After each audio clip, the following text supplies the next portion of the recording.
Yes, so I just heard the breaking news that about Kristi Noem.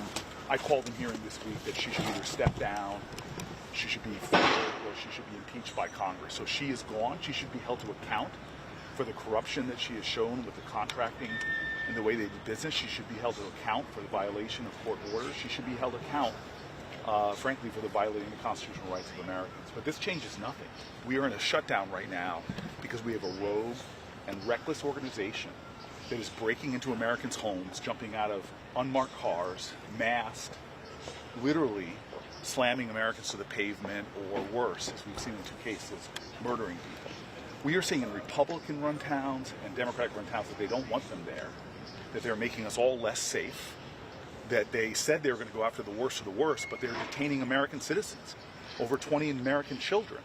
They're ripping people away from, parents away from their American kids.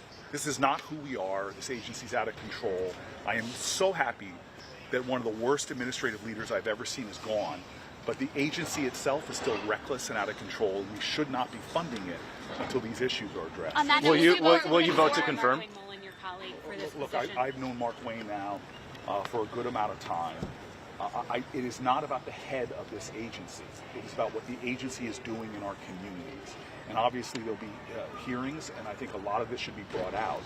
But we have an agency that is out of control, and what they're doing in our communities, what they are doing to the Constitution, their reckless, continuous violation of court orders, even Republican-appointed judges, they are routinely violating those court orders. That makes this whole agency, to me, morally bankrupt. Do you see Senator Mullen as an upgrade over Kristi Noem? I honestly, the way she has led that agency, she has demonstrated a complete incompetence.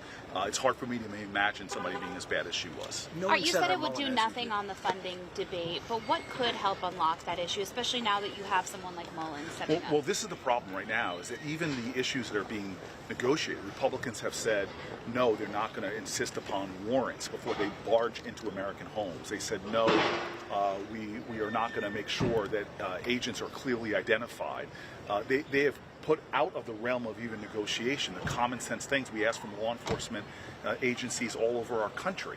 So even the realm of negotiation right now makes me believe that anything that we come up with is not going to rein in this agency that's out of control. Are you going to want a commitment from Mullen on that piece before voting to confirm him? I want the nightmares in our communities to stop. I want him to commit to end the warrantless entrances of Americans' homes, to end the violation of Americans' free speech rights, to end coming into American communities and instilling so much fear, people are afraid to even walk their children to school. I want them to end having ICE rushing into churches and our public schools and rushing into courthouse proceedings. I want this to be an agency that is not upending our communities, terrorizing our communities, violating our laws. I want it to be an agency that's focusing on what Donald Trump said, the narrow mission of making sure that violent people are not in our communities. Senator, you said that Secretary Noem should face responsibility, be held accountable. It seems like something that probably won't happen in a Republican Congress. Is that something that falls to a Democratic control? No one should be above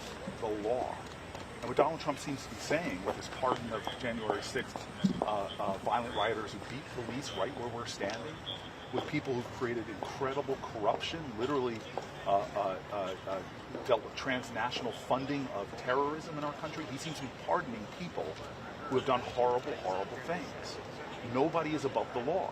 And if she violated the law, we know she violated, her agency violated court orders. You know that she knew that the court had ordered them not to deport people, and yet they still did.